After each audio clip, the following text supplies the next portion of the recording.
ഇത് കീഴൂർക്കാവ്. അത്യപൂർവ അനുഷ്ഠാനമായ കീഴൂർ പാന നടക്കുന്ന കീഴൂർക്കാവ്. വൈക്കം താലൂക്കിലെ കിഴക്കേ അതിരിൽ ഉള്ള ഒരു ദേശമാണ് കീഴൂർ. എന്താണ് പാന? ഭൂതഗണങ്ങളുടെ അകമ്പടിയോടെ ദാരിക നിഗ്രഹത്തിനായി ഉള്ള കാളിയുടെ പടപ്പുറപ്പാടാണ് പാന എന്ന് ചുരുക്കത്തിൽ പറയാം. പ്രത്യേക രീതിയിൽ ഉടുത്തുകെട്ടിയ പാനക്കാർ ക്ഷേത്രത്തിന് വലം വെച്ച് പ്രത്യേക ഒരു താളത്തിൽ തുള്ളിക്കൊണ്ട് ദാരികനെ അന്വേഷിക്കുന്നതാണ് പാനയുടെ പ്രധാന ചടങ്ങുകളിലൊന്ന്. വിഷു ദിവസം ഉള്ള വിശേഷാൽ ഗുരുതിയോടെയാണ് പാനയുടെ ചടങ്ങുകളുടെ തുടക്കം.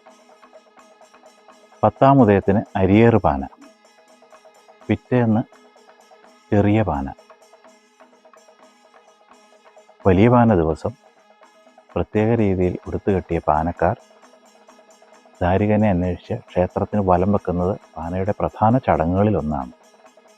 ദാരികനെ കണ്ടെത്തുന്ന പാനക്കാർ അഥവാ ഭൂതഗണങ്ങൾ ദാരികനെ പിടിച്ചു കെട്ടി ക്ഷേത്രനടയിൽ എത്തുന്നതാണ് പാനയുടെ ചടങ്ങുകളിൽ മറ്റൊരു പ്രധാന ഭാഗം.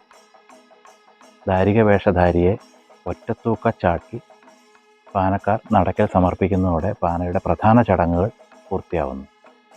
പിറ്റേന്ന് ഗുരുതി പാനയുടെ ചടങ്ങുകൾ സമാപിക്കുന്നു.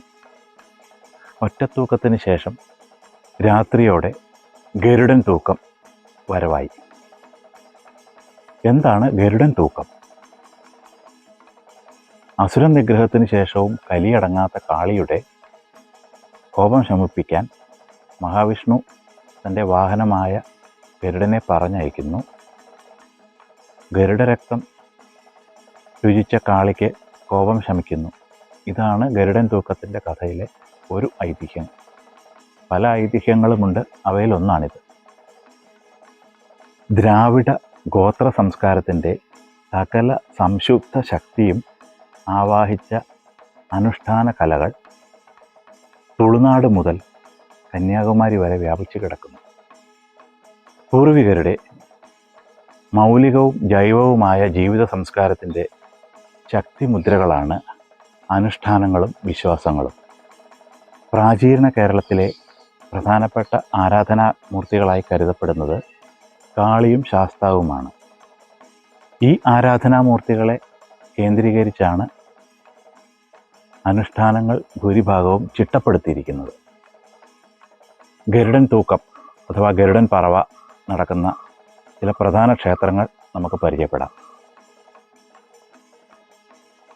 കോട്ടയം ജില്ലയിലെ കീഴൂർക്കാവ്, എറണാകുളം ജില്ലയിലെ അരയൻകാവ്, കോട്ടയം ജില്ലയിലെ തന്നെ വൈക്കത്തിനടുത്തുള്ള ചാത്തൻകുടി ക്ഷേത്രം, ചേർത്തല വാരനാട് ഭഗവതി ക്ഷേത്രം, ആലപ്പുഴ പഴവീട്, ആലപ്പുഴ മങ്കൊമ്പ് ക്ഷേത്രം, ഇതൊക്കെ ഗരുഡൻ തൂക്കം അതീവ പ്രാധാന്യത്തോടെ ആചരിച്ചു വരുന്ന ചില ക്ഷേത്രങ്ങളാണ്.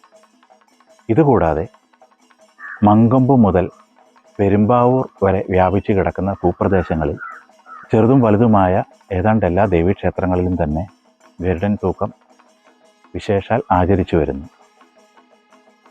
ചിലയിടങ്ങളിൽ എണ്ണത്തിനാണ് ഗാംഭീര്യമെങ്കിൽ മറ്റു ചിലയിടത്ത് ആചാരപരമായ ചടങ്ങുകളിലൂടെയാണ് ഗാംഭീര്യം കാണിക്കുക.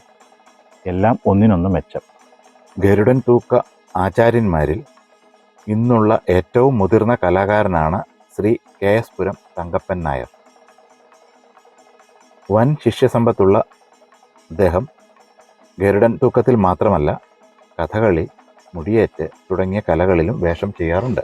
ചിട്ടകളിൽ കർക്കശക്കാരനായ തങ്കപ്പനാശാന് തൂക്കത്തിൻ്റെ ഐതിഹ്യവും ചരിത്രവും സംബന്ധിച്ച് നല്ല അവഗാഹമുണ്ട്. ആശാനിലൂടെ നമുക്ക് ഈ അനുഷ്ഠാനത്തെക്കുറിച്ച് കൂടുതൽ അറിയാം. ഇതൊരു തുടക്കം മാത്രമാണ്.